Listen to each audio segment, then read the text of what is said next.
दर्शकबिंद अपने के कार्यक्रम में स्वागत करता नहीं। हम कार्यक्रम प्रस्तुता रोशन गुप्ता। अभी हमने के जीतपुर सिमरा उप महानगर पालिका के वार्ड नंबर 3 अर्थात बजनी में आयल बानी सब। पीछे बैकग्राउंड में भी अपने लोगन देख सकत बानी।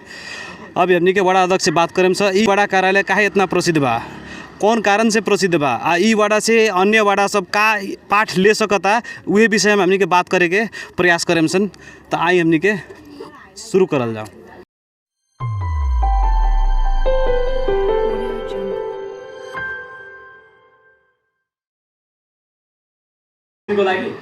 दर्शकबिंद अपने के कार्यक्रम में स्वागत करता नहीं। ई जीतपुर सिमरा उप महानगर पालिका में 24 गो वाड़ा कार्यालय बा और उ 24 वाड़ा कार्यालय में ई वाड़ा नंबर 3 एगो उत्कृष्ट वाड़ा कार्यालय पड़ेला। एकरा पीछे बहुत कारण बाटे और उहे कारण बुझेला हमनी के वाड़ा कार्यालय यानी कि वाड़ा अध्यक्ष जी से बुझे के प्रयास करें सन। और कार्यक्रम अब शुरू करल जाम। चलिए उनका कार्यक्रम में स्वागत करल जाम। पहले अपने कार्यक्रम में स्वागत बा, धन्यवाद। तो ई जीतपुर सिमरा उप महानगर पालिका के 24 गो वाड़ा मध्य पहिलका वाड़ा नंबर 3 जोन है ई उत्कृष्ट में पड़े के कारण कथी है, एक तंका स्पष्ट तरीका से बताइए हमनी के। सबसे पहले हमनी के भ्रष्टाचार के हमनी निर्मूल करे वाला काम जौन किस्म के यहाँ जौन सेवा करे यहाँ आई वो यहाँ कौन किस्म के मोलाई जना हुई रुपये के बारे में कौन किस्म के दाएँ बाएँ यहाँ के किस्म के मैंने जो किसी प्रलोभन दिखावला मतलब कमीशन खोरी जोन बा सब यहाँ नहीं है कोनो यहाँ कोनो की और गुंजाइश नहीं है यहाँ जोन वो कमीशन के सोच लेता कौन रुपया लेके हम काम कराएं कहता वो गेट से बाहर जाए के बाद जो उन्हें किसी कमीशन के साथ कौन माल देम कहता वो गेट से हटा देवे के बाद वो कोनो मुलायजे नहीं के, चाहे कर्मचारी हो चाहे कोनो आदमी सेवा कराई हो वो कोनो किस्म को नहीं के। यहाँ वास्तव में क्या होता है बहुत लोग भूमाफिया लोग भी बा यहाँ के सारे जो संपत्ति हड़प करे वाला लो प्रलोभन देखा के बहुत किस्म के दबाव दिया के मेंटल टॉर्चर दे वाला काम भी भूमाफिया सब विभिन्न किस्म कर रहा बा ओकरा कोनो किस्म के यहाँ मुलायजा नहीं के। हमनी के सारे संपत्ति राष्ट्र के संपत्ति संरक्षण करे खातिर जैसे भी हमनी के त्याग करे खाला तपस्या करे खातिर जैसे किस्म के हमनी के योगदान करे खातिर हमनी के तैयार बानी छन्। और नया वाड़ा में भी देखे नहीं लोगन बिना सेटिंग के कोनो काम ना होखेला, जबकि वहाँ स्पष्ट कह रहा बानी ई वाड़ा में हमनी के घुसखोरी वाला कांड जोन बाटे उ होखबे ना करले। यदि अपने प्रमाणित कराओ तनी तो उ जोन व्यक्ति कैले बाटे ओकरा के ई जोन ठाव में कार्यरत बा उ ठाव से हमनी के खारिज करे के प्रयास करें से ये ना कहनी रुआ। अभी अपने के वाड़ा कार्यालय में कौन कौन कार्य अभी फिलहाल भइल बा ई 1 वर्ष के अंतराल में? 1 वर्ष के अंतराल में हमने के जो किसी निर्वाचित होके आइनी सन निर्वाचित होकर कहीं सन बजट हमने विनियोजन कहीं सन जैसे अपने कृषि में कहीं सन, स्वास्थ्य में कहीं सन, शिक्षा में कहीं सन, भौतिक निर्माण में कहीं सन। ये हिसाब में कहा कि वास्तव में कहा जाए तो हमने के कि सबसे पहले हमने कृषि में कि हमने के किसान सबके जोन किस्म के वो डिपेंड ऑन रहे खातिर आत्मनिर्भर बनावे खातिर जोन किस्म बाहर से जोन किस्म हमने के यहाँ उत्पादन होके जो नेपाल में आ रहा बा जनता परनिर्भर हो रहा बा ओकरा के हमने के प्रतिस्थापन करे खातिर जनता सब अपना जोन किस्म के पावर जोन किस्म अपने पैर में खड़ा हो करावे खातिर डिपेंड ऑन ईस्टर्न और फूड करावे खातिर वास्तव में हमने के जनता के एगो किस्म कृषि में हमने के जनता के धान के बिया निःशुल्क वितरण करे वाला काम कर रहा बानी। एगो बात ई बा, दूसरा बात जाके हमने के आसाम में कहीं नहीं सन वैसे करके हमने ये फागुन में भी धान के बिया हमने के निःशुल्क वितरण कहीं नहीं सन। 2300 कम से कम ये साल 2300 अपने के 10 केजी फागुन में वितरण कहीं नहीं। इससे पहले अपने के आषाढ़ में 5.5 लाख हमने वितरण कहीं नहीं सन। ऐसे ही करके अपने के वो हिसाब से हमने के अभी ठाउँ में क्या हो रहा बा चैते धान के बिया तैयारी करके पाउडर करके अभी रोपा वाला काम धमाधम ये हो रहा बा। गर्मी मौसम चढ़ रहा बा एमे घास अब मिले की स्थिति नहीं है ओकरा के मद्देनजर रखते हुए घास के बिया हमने वितरण कैले बानी सन। वो घास के बिया जाम के अभी खिया वाला स्थिति वो तैयार हो रहा बा। अब माल सब अब आराम से हरियर घास खा के आराम से दूध दे रहा बा। दूध में कोनो किस्म कमी भइल नहीं खे मतलब दूध उत्पादन अपने के डबल भी हो जाला वैसे करके खसी के तो अपने के जोन बा वैसे करके बंगुर उत्पादन यहाँ हो रहा बा। बंगुर के मैंने जोन किस्म के पालन हो रहा बा, बकरी पालन हो रहा बा। वो किसी के मद्देनजर रखे हमने के घास के बिया वितरण कहीं नहीं सन तो वो घास के बिया अभी माने वो भोग कर रहा बा। वैसे ही करके हम तरकारी के बिया भी वार्ड के तरफ से हमने के चाहिए वितरण कैले बानी सन। एक आदमी के 250 300 के हिसाब से वितरण कैले बानी करीब 400 घर धुरी के वितरण कैले बानी सन। वो जनता सब अभी जमा के अब कम से कम अब फले वाला स्थिति में वो अगाडि बढ़ रहा बा। ये के चलते वास्तव में कृषि की बा जब हमने के कृषि में कि हमने के जोन किस्म के एकरा के हमने बढ़ावा ना देवल जाई एकरा के हमने के जोन किस्म के सब्सिडी ना जब ना देवल जाई तो जैसे हमने के यहाँ के जोन किस्म कीटनाशक औषधि के हमने के ओकरा के ना देवल जाई वास्तव में हमने के depend on eastern on food आत्मनिर्भर बने ना सकल जाई। एक के चलते एगो बात ई बा। दोसर बात का बा कि हमने के एगो प्राविधिक सबके भी कृषि प्राविधिक सबके वास्तव में बोला के हमने के गाँव गाँव गएर अनुगमन करा रहल बानी सन। पशु सबके स्वास्थ्य परीक्षण करा रहल बानी सन, वो लोग के विटामिन दे रहल बानी सन। ये किस्म के एगो बात बा। तो के भाई घर दैलो करावनी लोगन अपने लोगन जाके कि हम दवाई दे देनी अपन जाके कर लेवल बासी सिस्टम की वो हमनी के बात वास्तव में हमनी के भी घर दैलो कर रहल बानी सन। प्राविधिक के लेके हमनी के साथ में अपने लोगन जानी लोगन ना हमनी अपने समय हमनी के जाइनी सन। एगो बात ई बा सबसे बड़का चीज बा दर्शक बिंद अभी बड़ा लोग के उतना फुर्सत नहीं के कुर्सी पे से बैठला पर एसी के हवा खैला पर। यहाँ भी देख सकत नहीं अपने के यहाँ रूम में एसी नहीं खे, बहुत ऐसा वड़ा कार्यालय में एसी लौकल है। अब फिर एक बारे में बुझल जाम वड़ा अध्यक्ष जी से अभी और कौन कौन कार्य भइल बा? कृषि के बाद में ये भइल वैसे कोई हमने स्वास्थ्य के बारे में वास्तव में हमनी के का कोई बन जे यहाँ स्वास्थ्य के विषय में जान के जगह यहाँ के जनता वास्तव में एगो आर्थिक हिसाब से विपन्न और गरीब बा। ये में हमने का कहले बानी यहाँ अपने के हिसाब से कहल जाए तो शुगर लोग, प्रेशर लोग, दमा लोग, खांसी लोग, गैस्ट्रिक ये लोग के वास्तव में यहाँ हमने के महीना में 2 बेर शिविर संचालन कहले बानी सन। डॉक्टर नर्स अएबा सब यहाँ बोला के तो उ लोग के वास्तव में का होता कि शुगर प्रेशर दमा जौन किसी के भइल बा उ लोग के निःशुल्क हमनी के वार्ड के तरफ से औषधि खरीद करके हमनी के वितरण कैले बानी सन। 68 वर्ष से जौन किसी वृद्धा लोग बा, जौन किसी लेडीज होके चाहे जेंट्स होके उ लोग के हमनी के घरे में प्राविधिक जो घरे में हमनी के स्वास्थ्य कर्मी सब पठा के स्वास्थ्य परीक्षण करा रहल बानी वहाँ। तो वहाँ के जरा शुगर भइल प्रेशर भइल ओकरा ब्लड हमनी के नमूना लेके जौन किस्म के ब्लड के नमूना उ लोग मतलब यहाँ आके देवेला लोग कि अपने लोगन घर दैलो में जाके संकलन करेनी घरे में जाके जो वृद्धा लोग ओकरा घर में हमने जाके ब्लड ओकरा नमूना लेके ओकरा देखिए दर्शक बिंदु वही से हम कहनी है अपने के जितपुर सिमरा उप महानगर पालिका के वार्ड नंबर 24 मध्य वार्ड नंबर 3 उत्कृष्ट पड़े के कारण ये है। स्वास्थ्य शिविर देखिए अपने के घर दैलो में मिलता, ब्लड चेकअप अपने के घर दैलो में मिलता, बीपी चेक करेला आदमी घरे दैलो में पुगेला। बस यहाँ के जानकारी होके पड़ल स्वास्थ्य चौकी के आदमी यहाँ से पुग जाला और एक बारे में बुझेला हमनी के फिर वार्ड अध्यक्ष से बात करे के प्रयास करता नहीं।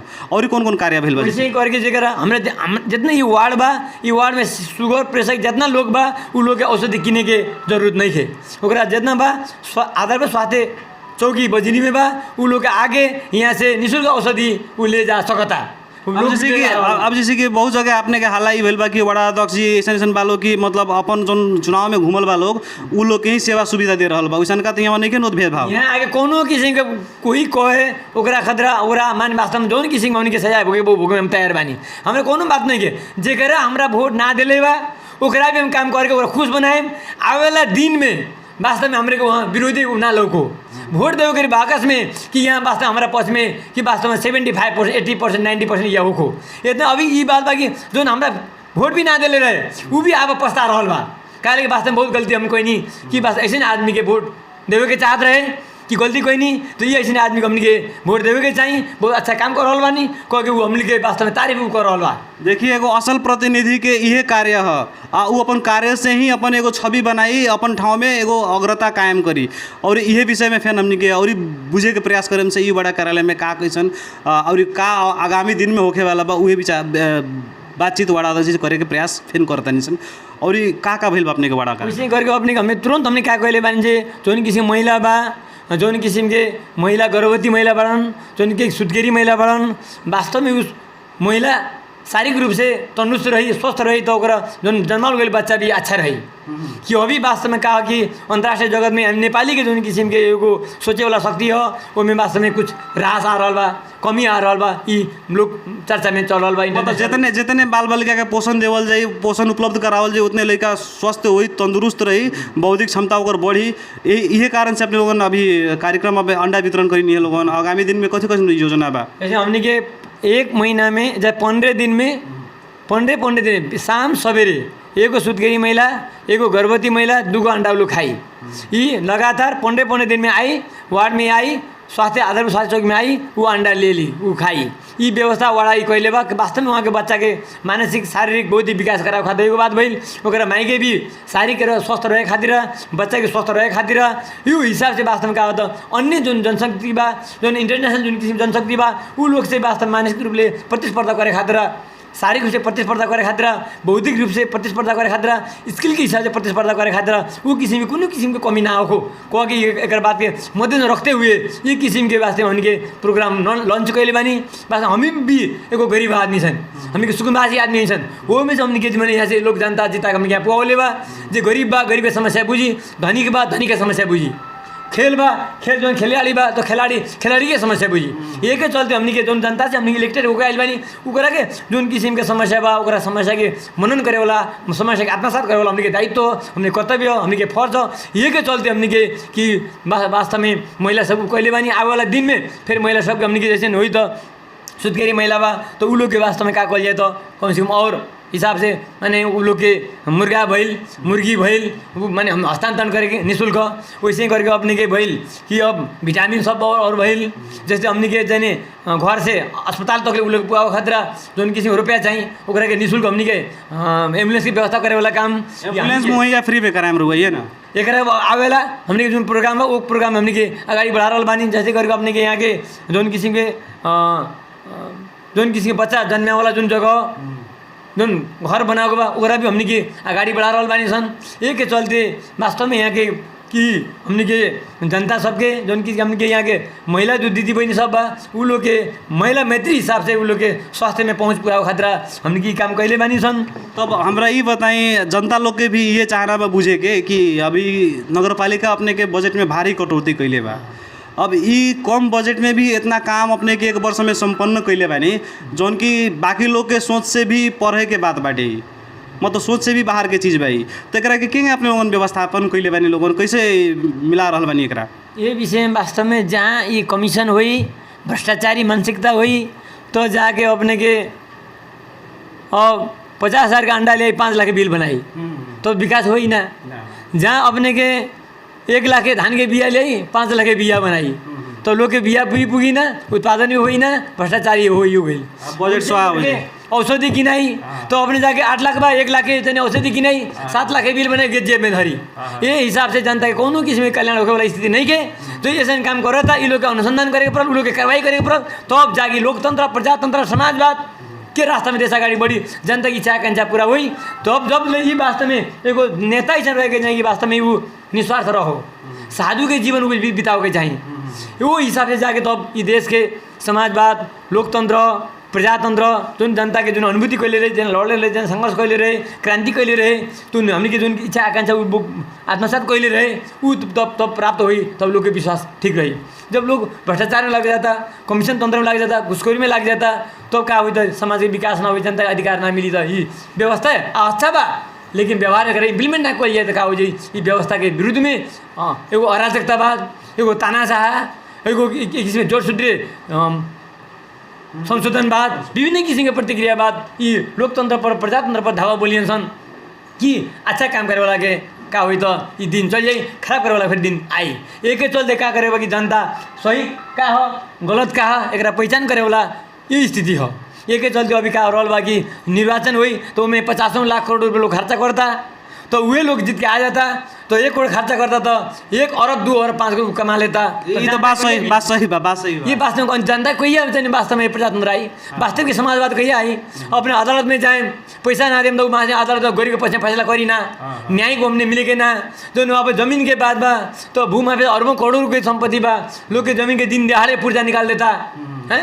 तो एक चलते हर जगह पर अब जनता सब क्या करे बल्कि ईमानदार आदमी का हो, कौन हो, कौन वास्तविक जो जनता हो, जनता के लिए कौन लड़ रहल बा, जनता के लिए वास्तव में जाने प्रजातंत्र के खातिर अनुभूति दिलावाला आदमी के हो ये बारे में सोचे की स्थिति आ रहा बा। जनता सब भी हमने वास्तव में हमारा पक्ष में भी हमारे विपक्ष में भी लोग आए रहे, बहुत भिड़ाई भई रहे लेकिन हम जनता के बारे में कोनो किसी को खर्चा वर्चा रुपये बांटे वाला कुछ काम ना कहीं हो। लेकिन चुनाव में रुआ मांस बोटी ना बोट बनी कुछ हम ना कहीं सन तो जनता लोग के अपने के मतलब इतना भारी मत से जनता से हमने 30 वर्ष तक ले 32 वर्ष तक ले हम ये मैंने राजनीति में समाज सेवा में लगले बानी, स्कूल में हमने सेवा कैले बानी, वन में हमने सेवा कैले बानी, घर गाँव जो अन्याय हो गए अत्याचार हो गए उ लोग हमें आवाज़ बुलंद कर रहा बानी। ये जहाँ तानाशाही व्यवस्था हो चाहे तपाईँको अपने का हत्या हिंसा आतंक होके है ना, ये सारा जने गलत प्रवृत्ति के विरुद्ध में हमने ये आवाज़ बुलंद कही नहीं तो जनता क्या कहेगी वास्तव ये आदमी कुछ करी कह के हमारा के लोग पार्टी में टिकट दिलक तो जनता भी हमने वोट दिलक अच्छा लोग हमने जीतलक वो के चलते हमने के जनता के विरुद्ध में हम गलत काम करी तो जनता के भाग्य भविष्य में ये खिलवाड़ हुई, ये बड़ा पीड़ा हुई, बहुत दुख हुई। एक के चलते हमने कई हिसाब से भी गलत काम करे के ना हुई। जनता के अपना जोन किस्म के कर से हमने के भत्ता दे रहा बा, लोग विभिन्न किस्म के सेवा सुविधा दे रहा बा तो वो में जाकर हमने के हाथ लंबा करके आँख टेढ़ करके बजट में आँख लगाएंगे ना चाहिए। ये के चलते वो सोचेंगे ना चाहिए जो लोभ करता लालच करता कम से कम तो नेता ना एक के चलते हमने के क्या करे ब्रॉल कि एगो हिसाब से कहा ईमानदारीतापूर्वक हमने के चले के चाहिए तो अब जाके हमने की व्यवस्था ठीक रही, जो हमने की शासन ठीक रही, जनता ठीक रही, व्यवस्था सुदृढ़ हुई। ये हिसाब हमने की सोचे के चाहिए, ये हिसाब हमने अगाडि बढ़े के चाहिए। शिक्षा के विषय में हमारा 2 स्कूल भए हमें, नेपाल राष्ट्रिय आधारभूत विद्यालय बजिनी, नेपाल आधारभूत विद्यालय नरबस्ती, वहाँ बा 1 से 8 तक वहाँ पढ़ाई हो गया। वो में हम जब हम आ गई नहीं तो अभी वहाँ 25 लाख रुपये हमने इन्वेस्ट कर दिले बानी। वहाँ जहाँ टीचर की कमी बा टीचर की व्यवस्था कर दिले बानी। स्कूल बा पूरे कबाड़ खाना हो गई रहे, पूरा पूरे मरम्मत करके डेंटिंग पेंटिंग करवा के डेस्क बेंच भाई बच्चा सब जो किस्म के एगो इंग्लिश मीडियम से पढ़ावे खतरा वो किस्म के हमने के व्यवस्था कर दिले बानी। एगो इंग्लिश मीडियम के हिसाब से पढ़ावे खतरा वहाँ जो किस्म के संरचना चाहिए वो किस्म बना दिले बनी। वहाँ कंप्यूटर से वहाँ पढ़ाई होला, वीडियो से वहाँ पढ़ाई होला, वो किस्म का बना दिले बनी। टॉयलेट ना रहे, टॉयलेट व्यवस्था वो गई बा। अपने के वहाँ के नाश्ता खाए खाते नाश्ता घर ना रहे, वो किचन घर बना दिया गई बा। वहाँ जो किस्म के इन्वायरमेंट खतरा रहे, बच्चा सब गिरे लौट जाए, रेलिंग ना रहे, रेलिंग व्यवस्था कर गई बा। तब टीचर निमन से ना पढ़ावे तो ओकरा आगे डांट के हमने क्या करें बानी। वहाँ तुरंत अपना ड्यूटी हो ना हो तुरंत यहाँ से अपने के बाद ओकरा सर्व कराओ हटाओ हटाओ यहाँ से जनता के रुपया खा के जनता के घाट करे वाला काम होके ना पड़ो हमने टाइट कर बनी छन् वहाँ। तो वो हिसाब पढ़ाई भी हमने टाइट हो रहा बा। वैसे किसी को दोनों स्कूल में हमने के द्रुत गति में अगाडि बढ़ा बनी। दूसरा बात बता कि अभी तुरंत हमने को अभी कहिले बनी यातायात के साधन की व्यवस्था स्कूल में, टीचर के व्यवस्था। टीचर अब क्या बा स्कूल के जो कमजोर विद्यार्थी बा वो लोग के स्कूल पहुँचे से पहले स्कूल संचालन होके से पहले 1 घंटा वहाँ कोचिंग हो या कमजोर विद्यार्थी बा कोचिंग अपने के शुल्क होकेला कि निःशुल्क होकेला? निःशुल्क होकेला। जितना रुपया चाहिए वाला खर्चा करी, जनता से रुपया लेवे नहीं। बात समझिए दर्शकवृंद, यहाँ बहुत वाड़ा कार्यालय ऐसा बा लोग जहाँ की खुलियाम छूट दिया गए रहा अपने कोचिंग चलाई स्कूले में। हाई स्कूल के बात करते नहीं अपने के, वहाँ अपने के खुलियाम मतलब कोचिंग चलेला, पैसा संकलन होखेला। अब का था लोग बाढ़ फाड़ करेला कि ना वो तो आवे वाला दिन बताई, ठीक बा। ऐसा कारण ये है अपने के वाड़ा नंबर 3 अभी वाड़ा नगर पालिका के वाड़ा 24 में एगो उत्कृष्ट स्थान कायम कैले बाटे। अब फिर एक और विषय बारे में बुझेला वाडाध्यक्ष से बात करे के प्रयास करते नहीं सन और कैसन कैसन विकास अभी इस क्षेत्र में भइल बा आ होखे वाला बा। अब हमने के यहाँ अभी शिक्षा के क्षेत्र में भी ए में जब हमने के सचेत ना रखल जाई, जब हमने के नॉलेज ना हुई, जब हमने शिक्षा ना हुई तो कोनो किसी को विकास होखे वाला स्थिति नहीं है। वो खातिर सबसे प्रायोरिटी वास्तव में शिक्षा भी बहुत अत्यंत महत्वपूर्ण चीज़ हो। एक के चलते शिक्षा के चलते ही हर जगह बड़ा बड़ा विकास हो रहा बा। तो ये में हमने कहा बा कि कम से कम अब स्कूल में पठन करावे खतरा जो किसी निजी विद्यालय लोग खुल रहा बा ओकरा कंपटीशन करे हमने जाए के पड़ी। आज का रहा बा कि विद्यार्थी संख्या कम बा तो 2-3 गो स्कूल एक जगह मर्ज करके स्कूल के बंद करके एक के निजीकरण व्यापारीकरण में एक के ओवरलुक नेग्लेक्ट गैर जिम्मेवारी काम सरकार प्रदर्शन कर रहा बा। हम ओकरा खिलाफ है बानी। बोर्डिंग स्कूल बा तो बोर्डिंग स्कूल जितना मेहनत करके बच्चा सबके एक्टिव बनाता, टैलेंट बनाता, वैसे ही काय वो लोग माने वो टैलेंट बा कि कौन तरफ से वो एक्टिव बा वो कारण के पीछे पड़ेगा पड़ो कारण के हमने के गौन ढंग से अध्ययन करे के बा, विश्लेषण करे के बा, कौन चीज़ के वहाँ जरूरी बा, कौन चीज़ आवश्यकता बा। शिक्षा की कमजोरी होगी, पढ़ावे वो जानत नहीं कि ओकरा ट्रेनिंग चाहिए, टीचर के ट्रेनिंग की व्यवस्था करे के पड़ल, ट्रेनिंग के भ्रमण की व्यवस्था करे पड़ल। जहाँ अच्छा पढ़ाई हो रहा वो लोग के वहाँ नॉलेज वहाँ लिया के पड़ल भ्रमण के तरफ से। और दूसरा तरफ क्या होगा पड़ल जे वहाँ एक किस्म के विद्यार्थी संख्या का अनुपात है, शिक्षक दरबंदी बा या ना, और शिक्षक भी क्वालिटी को तो बा या ना, शिक्षक भी वास्तव में समय क्रम अनुसार अपना के अपडेट कर रहा कि ना। जब अपने कोनो खेल खेलता नहीं तो 1 महीना बाद खेल बा अपने एक बार खेल में चल जाए का हुई वो खेल सफल अपने करे ना सकें। जौन खेल बा भी आवेला 3 नंबर का जीते के बाद जो किस्म के प्रिपेयर करके चलिए तो वो खेल सक्सेस हुई। वैसे ही करके क्या करे पड़ल कि यही में भी टीचर भी क्या करे बा कि स्कूल में पढ़ावे जाए से पहले अपना घर में वो अध्ययन करे के पड़ी, पाठ्यक्रम पहले अध्ययन करे के पड़ल। कैसे अपने बच्चा के पढ़ाई, कैसे ओकरा बुझाई, कैसे बच्चा के एक्टिव बनाई, कैसे बच्चा के टैलेंट कराई, वो किस्म के सोच मानसिकता से प्रेरित वो टीचर रहे के जाए तब जाके उस शिक्षा जो किसी गुणस्तरीय जो व्यवसायिक मूलक तो रोजगार मूलक वो किस्म के तो अब शिक्षा वहाँ हो सकी। वही किस्म के हमने क्या कहले बानी अभी कि शिक्षा को किस्म के तो उनके समस्या ना हो लेकिन पढ़ाई में कुछ किसी कमी ना हो कह के वहाँ हमने के क्या कहले बानी। और दूसरा बात कहा बा कि निजी विद्यालय में व्यापक रुपया ले रहा बा। हमने क्या कहले बानी गरीबा लोग बा जरा दिन भर काम करता खाए के बुआत नहीं के, कपड़ा लगाओ के वो लोग के नहीं के, चप्पल नहीं के, बैग नहीं के, ये स्थिति बा। तो अब दूसरा बच्चा बा का टाइम सूट बूट करके बोर्डिंग में जा रहा बा ओकरा के कंपटीशन करावे खातिर जब मैंने जनता गरीब है तो सकी कहेंगे। तो हमने कहता नहीं प्रजातंत्र कर रहा बानी, लोकतंत्र कर रहा बानी, समाजवाद कर रहा बानी। समाजवाद भने के हो तपाईँसँग दुईवटा अपने से दुगो कोड बा, हमरा से नहीं खे, तो अपने से एगो बा कोड हमरा के देम, उ समाजवाद है। तो दलाल का है, अपने के बाद 3 को कोड बा, हम नंगे बानी, तो हमने देवे अपने चाहत नहीं की, तो दलाल मानसिकता, पूंजीवादी मानसिकता, एक मानववादी मानसिकता ऊ है। हमने का चाह रहल बानी प्रजातांत्रिक समाजवादमा जाने हाम्रो लक्ष्य छ बा। तो वो के खातिर का हो तो वास्तव में का हो तो हमने के कि शिक्षा में हमने के लगानी गरेको पड़ी। जब हमने के लगानी करे ना सकल जाई तो लोग के हमने के सचेत करे ना सकल जाई, सक्षम बनावे ना सकल जाई, उनके बीच प्रतिस्पर्धात्मक करे ना सकल जाई। एक चलते हमने का कहले बानी जी कि एगो विद्यार्थी के एक साल में 1500 से 2000 रुपया ओकरा के छात्रवृत्ति वाला के तरफ से उपलब्ध करावे के। उ रुपया का हो फिर बाप माई पढ़त नहीं खे, बुझत नहीं खे, जाके कोनो टाइम वो पैसा खर्चा कर दी। तो वो ओकरा में का कहले बानी कि जाके ओकरा के ड्रेस किनी, उ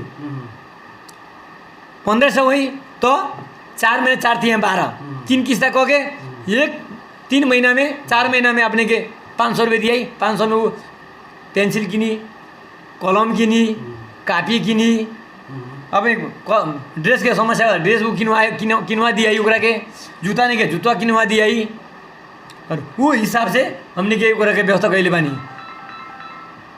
एक मासिक में 400, 2 मासिक में नहीं, एक त्रैमासिक 4 महीने में 500, 8 महीने में 500 और 12 महीने में 1500 ई कह के उ लोग के हमने के छात्रवृत्ति उपलब्ध करावला। वो किस्म कहले बानी। एक चलते का हो गरीब आदमी स्कूल में जाके पढ़े वाला स्थिति पैदा हो, एगो माहौल बनो, ओकरा माहौल बनो, वो सज्ञान बनो, वो शिक्षित बनो, वो अपना पोस्ट के अपना बाई माप के पोस्ट के समाज के भी राष्ट्र भी योगदान करे वाला नागरिक तैयार हो कह के वो किस्म इन्वायरमेंट क्रिएट करे वाला हमने के अगाडि बढ़ल बानी। एक चलते का हो कि हमने के फिर वो में वो बच्चा सबके घर में ले जाए खतरा यातायात के साधन की व्यवस्था अभी अपने के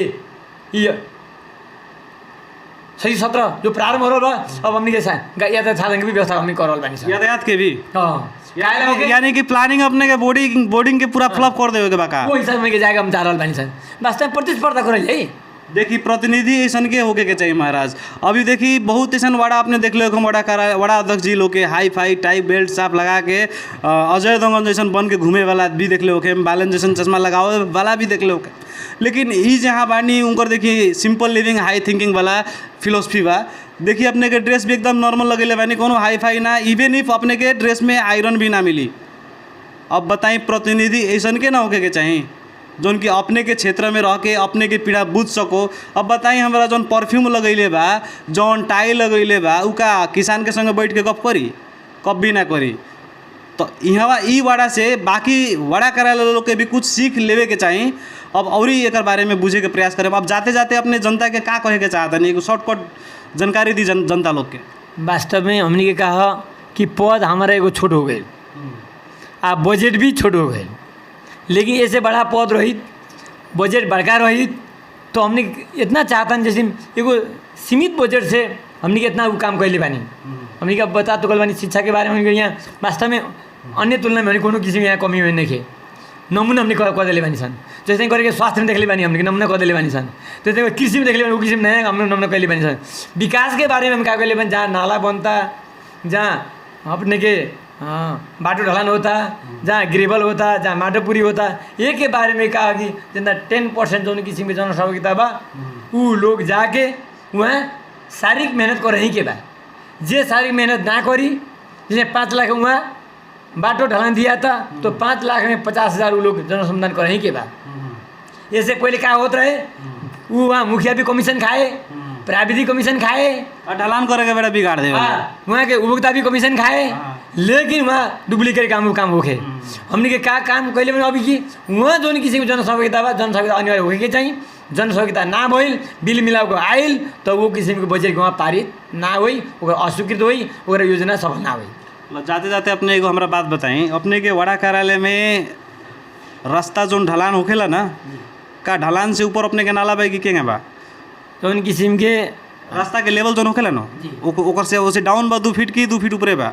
हमने के नाला अपने के ये जगह पर अभी वास्तव में एगो वैज्ञानिक सोच बना के, जैसे हमने के आईनी अब मैंने 10-11 अपने रोड बनता अभी 11-12 महीना जो किसी में भइल वो हिसाब में पहले जो किसी बनल तो वैज्ञानिक किसिम में ना बनल। पहले रास्ता बनावे से पहले पिच ढलान बनावे से पहले नाला बनावे के चाहिए। जहाँ निकास नहीं के वहाँ विकास नहीं के, ये बात सही है। वो के चलते का बा यहाँ रास्ता अपने मनोमानी ढलान हो गई बा, लेकिन वो किसी को दीर्घगामी हिसाब से, दीर्घकालीन हिसाब से वहाँ सूचना बना के नाला नहीं बनावल। अब हम का चलल बानी, अब तक के जहाँ जहाँ जगह अब रास्ता बन रहा बा वहाँ तो हमनी के नाला साथ साथ हो जा रहा बा। तो अब हमनी के जौन किस्म के जहाँ हमनी के अब पहले रास्ता बनल बा ओकरा के हमनी के एगो हिसाब से प्राविधिक के मापदंड के अनुसार से हमनी के एगो अभियान के रूप में आवेला 80-81 में ये नाला के हमनी के अभियान अगाडि बढ़ा रहल बानी। जहाँ बन रहल बा ओकरा भी वैज्ञानिक हिसाब से हमनी के प्राविधिक से परामर्श करके ले रहल बानी। जैसे एगो बात ई बा, दूसरा बात बा का भी हमनी के फोर मैंने सर सफाई में हम देखले बानी, वहाँ डस्टबिन हमनी के लेके रखाइल बा। जहाँ जहाँ सार्वजनिक जगह बा, जहाँ स्कूल बा, जहाँ अपने के मालपोत बा, जहाँ नापी बा, वैसे करके अपने के कॉलेज जहाँ बा, जहाँ सार्वजनिक जगह बा, जहाँ अपने के सार्वजनिक पसल जौन किस्म के पसल सब बा, वहाँ बाजार वो जगह में वार्ड के तरफ से ले जाके हमने के एगो डस्टबिन ले जाके रखे तानी। वहाँ डस्टबिन वहाँ जमा हो ओके हमने के खराब चीज़ बा जौन किस्म बा ओकरा के नष्ट करल जाई। तो नष्ट ना होकर चीज़ बा तो नगर पालिका हमने के गाड़ी बोला के वाला दुआ के फोर के व्यवस्थापन करे वाला ये भी हमने का अभी एगो नया प्लान के साथ हमने अगाडि बढ़ल बानी। विकास के हिसाब से वही ढंग से अगाडि हम बढ़ा रहल बानी। लेकिन वास्तव में कहा कि यहाँ सीमित बजट और सीमित हमने की इच्छा आकांक्षा ना, तो हमने के बहुत ऐसी काम कर बहुत स्कीम के हमने के प्लान के हमने के बा प्लान योजना बा, फिर भी योजना बा, लेकिन तो हमने के सीमित बजट के चलते वो योजना के जुन प्लान के हमने के लॉन्च करे सकत नहीं कि कर सकत नहीं कि सन। एक चलते समय बा, काल और परिस्थिति बा, अब समय आदमी के भी बड़ा जगह में पुगा सकता। लेकिन अब ये अच्छा काम के चलते जो हर जगह पर प्रतिस्पर्धा रहेला। एक कॉलेज में जाए तो वहाँ फर्स्ट विद्यार्थी फर्स्ट होके चाहिए, सेकेंड भी फर्स्ट होके चाहिए, थर्ड भी फर्स्ट होके चाहिए, अब पास भी फर्स्ट होके चाहिए, प्रतिस्पर्धा रहेला। वैसे ही करके यहाँ का होला वो पॉजिटिव प्रतिस्पर्धा है। लेकिन राजनीति में कहा बा यहाँ कि वो अच्छा आदमी के बदनाम करके ना एक करा मैंने अभी बड़ा अच्छा ही काम कर रहा बा हमनी के मैंने मतलब के उनकरा के नीचे देखाएं, के फंसाएं, कमावे देत नहीं थे। ये अच्छा काम कर लेता तो हमने अच्छा काम करते खाए के ना मिली भाई, लूटे के ना मिली। ये के चलते कहीं करा के फलप कर जाए, कहीं करा बदनाम कर जाए। कह के जोन किसी के भूमाफिया सब जैसे हमने सार्वजनिक संपत्ति बा संरक्षण करे खातिर हमने लाग रहल बानी। आज वो अरबों के संपत्ति बा, करोड़ों के संपत्ति बा, ओकरा जमीन के वास्ते कब्जा करे खातिर राजनीतिक कर्मी सब लाग रहल बा। ओमे समाज सेवा बात कहेला भीतर से माने भ्रष्टाचारी मान्छे आदमी सब लाग रहल बा। दिन दुगुना रात चौगुना जोन किसिम के दिन दहाड़े वो खरबपति बने चाह रहल बा। वो किसिम के मानसिकता से आज इस समाज आतंकित हो रहल बा, दुर्गंधित हो रहल बा कि वास्तव में ये प्रजातंत्र के समाजवादी लोकतंत्र के लोग अनुभूति करे ना सकल स्थिति पैदा हो रहल बा। ये के चलते हमनी के वास्तव में कहा हम एगो सोच में कहा बानी कि भगवान भी कहेला तू लागत रह, तू अगाडि बढ़त रह, तोरा हमनी इच्छा आकांक्षा हमनी के पूर्ति करें, ये भगवान ही पुआ होलन। वही नहीं चलते कहा कि हमनी के ये अन्याय के विरुद्ध में, गलत के विरुद्ध में हमनी के संघर्ष करत रहे के परी, लड़त रहे के परी। एक दिन वो का हुई अवश्य वो परास्त हुई, सत्य के जीत हुई। वैसे करके काल पहले राम भी लड़े रहलन, वैसे करके कृष्ण भी लड़े रहलन, है ना। वैसे करके हमनी के शिव जी भी लड़े रहलन, वही वो सफलता प्राप्त कैलन। वही चलते हमनी के भी अभी लड़ल बानी। लेकिन हमारा निर्वाचन में भी वैसे करके बहुत लोग मैंने गठबंधन करके लोग आई रहे, लोग हमनी के एगो हिसाब से जनता लोग परास्त कर दिला। ऐसे ही करके चलते हम ही बात का बन गए। यहाँ बहुत किस्म के अभी जब भूमाफिया सब जोन किस्म के गलत मानसिकता के राजनीति के डटी गेम जोन किसी फोर खेले वाला लोग भी षड्यंत्र के ताना बाना जुन बनल बा, वो षड्यंत्र के ताना बाना सब जनता विफल कर दी, जनता खत्म कर दी।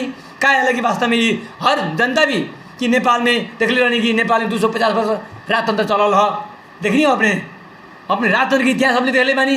भाई भैया के भाई दाई के मारे, बाप बेटा के मारे, भौजी देवर के मारे, यो इतिहास जो किसिम के राणा शासन जो पंचायती व्यवस्था राजतंत्र हमने इतिहास वो देख ले बानी सन। वो वास्तव में का हो तो वास्तव में कहा कि ये सब लोकतंत्र के विरुद्धी मानसिकता के सोच है। वैसे ही करके अभी क्या करल बा लोग, वैसे ही करके अभी अपने कहा कि वो किस्म की गलत मानसिकता यहाँ बा। वही के चलते हमने कहा कि भगवान का कहलन कि तू लाग, तू अगाडि बढ़, तोरा हमने के विजय प्राप्त कराएं सोचेलन। वही ढंग सोच के हमने क्या करल बानी, संघर्ष कर बानी, लाग रहल बानी। 100 दिन में 79 दिन तकले अन्याय जीती, एक दिन सत्य जीती। सत्य के जीत हुई, वहाँ भगवान के जीत हुई, राम के जीत हुई, कृष्ण के जीत हुई, शिव जी के जीत हुई। वैसे ही करके सत्य राजनीति करे वाला एगो ईमानदार राजनीति करे वाला आदमी के अवश्य भी विजय प्राप्त हुई। गलत आदमी के समाप्त हुई, गलत गलते रही, सत्य सत्य रही। ये बात हमें कहना चाहता नहीं। प्रजातंत्र के मूल मर्म, समाजवाद के मूल मर्म हम ये बात अपने बीच में रखते हुए हमरा बात दर्शक बेन सफलता ओकरे मिलेला जेकर नेत साफ होखेला और जौन की प्रतिफल वहाँ के मिल रहल बा। यहाँ के विजन साफ बा, उहे कारण से यहाँ के जनता लोग यहाँ के 79 के निर्वाचन में भारी मत से निर्वाचित कैलक लोग। अब ये आवे वाला नया वर्ष के अपने जनता सबके का शुभकामना देवे के चाहतनी जौन अभी आ रहल बा? ये आवे वाला नया वर्ष में आम नेपाली जनता सबके सुख और समृद्धि, सुशासन और जोन किसिम अभी देश में मंदी छा रहल बा, ये अविलंब तुरंत ये हटो और जनता के एगो आर्थिक हिसाब से मजबूती होखो, एगो सुस्वास्थ्य होखो, दीर्घायु, ये हम ये कहे के चाहता नहीं। और दूसरा बात क्या कहे के चाहता नहीं कि वार्ड नंबर हमने के 3 में कोनो अपने किस्म की जिज्ञासा होखे, कोनो किस्म के भ्रम होखे, कोई आदमी अपने सब ये वार्ड के विषय में भ्रम से न करे।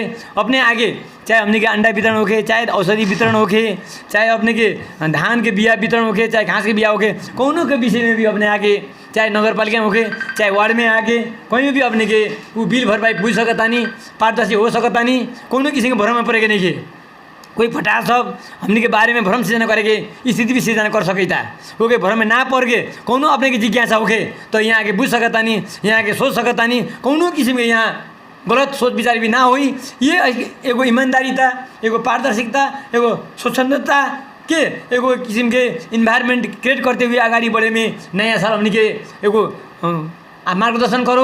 एगो ये हम शुभकामना कहे के चाहता नहीं कि अब सब आदमी एगो ईमानदार रास्ता में चलूँ, सत्य के पक्ष में लागूँ, न्याय के पक्ष में लागूँ और हमने के ही कोनो किस्म के पक्ष पीछे में ना कह के, कोनो किस्म के स्वार्थ में ना लाग के हमने के एगो भाईदार, एगो हमने के भातृत्व, एक किस्म को एगो मानवीय एउटा नाता के चलते हमने अगाडि बढेकै चाहिँ। यहाँ बहुत लोग, बहुत स्वार्थ लोग, बहुत लालची लोग वास्तव में ये देश के बिगाड़े खतरा, समाज के बिगाड़े खतरा, प्रजातंत्र के बिगाड़े खतरा, लोकतंत्र के बिगाड़े खतरा, समाजवाद के एगो गलत रास्ता में डाइवर्ट करे खतरा प्रयास कर रहल बा। ओकरा हमने के निश्चित करे वाला जुन किसिम शक्ति भी जो नेपाली जनता के, ये राष्ट्र के बने नया साल हमने के एगो मार्गदर्शन करो, ये हमें शुभकामना कहे के चाहता नहीं।